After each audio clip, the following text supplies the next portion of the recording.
Hey guys, Brian Sullivan, founder of Precise Selling with your weekly video tip.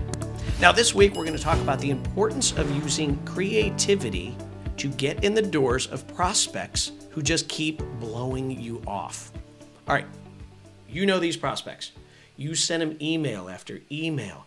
You called their voicemail. You're getting nothing back. Heck, you put them in your CRM and your marketing department is hammering them with email marketing campaigns and nothing seems to be working. Yet you know that if they got involved with you and your solution, they would love you. They'd be happy. But you hit a wall, so what are you going to do? Now, in my book, 20 Days to the Top, it's a pretty good read, by the way. I wouldn't kill you to get it for Christmas or the holiday season. We have a whole chapter on what we call being stupid. And what do I mean by being stupid? You know, I've noticed the greatest salespeople do innovative, creative things to get in the door of prospects who typically blow them off, right? And what I realize is that lame, negative, uncreative salespeople, or maybe those who feel like they're just way too professional, they call the innovators, the creative people, stupid. That was a stupid idea. You tried that? I would never do that. So if people are calling you stupid, you're probably doing something innovative. That's a good thing.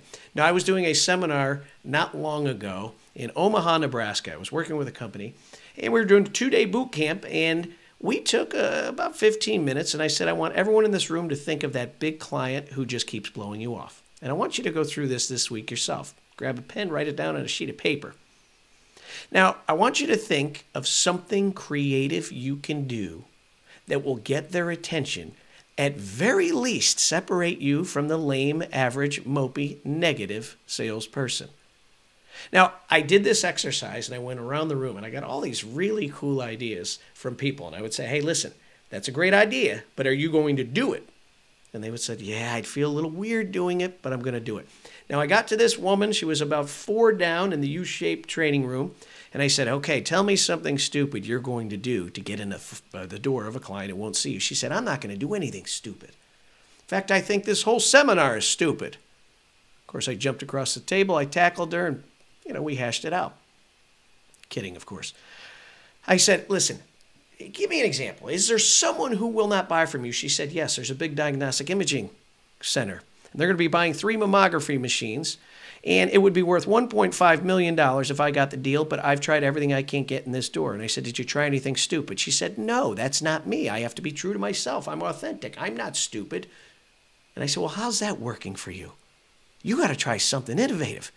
You got to get to that decision maker. You got to surprise them. Could not break this woman. It was about a week later, her manager sent me an email that said, Sully, you got to check this out. And the email said, Brad, I went back and I thought through what Sully said and how I need to try something innovative, something creative, something stupid. And I went back and in my kitchen, I baked a cake.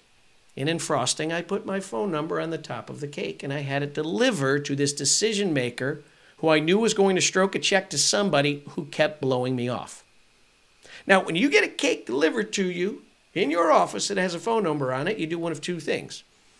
Either call Homeland Security, they take it out in the parking lot and they blow it up for your safety, of course, or they dial the number. And in this case, the decision maker dialed the number and this salesperson was ready on the other end with some great questions and a hook.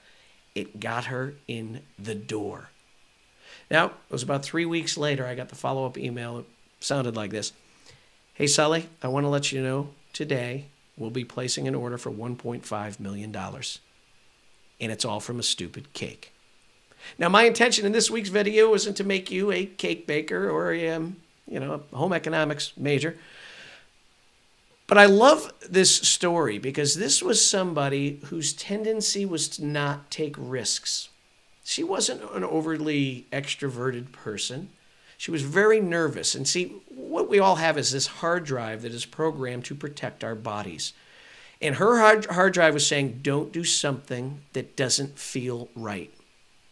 But her interest in getting that order and being a champion fought through that hard drive and reprogrammed it.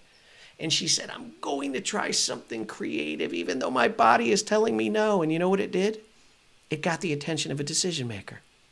So this week, if you're banging your head against the wall, Try something creative. Try something stupid. If it means baking a cake, try it. But if not, take 15 minutes in your office and come up with something that makes you feel a little weird. Because that weird feeling is adrenaline. And adrenaline is a gift from God to remind you you're still alive. And if we're going to work between 8 and 5 trying to get indoors, we might as well have fun doing it. And by the way, by adding fun to hard-to-get prospects' lives, you're going to get their attention. That attention usually leads to a meeting. And if you're as good as I think at presenting, you're going to get that $1.5 million order, or at least an order. So, be stupid. And I'll see you next week for your precise selling tip.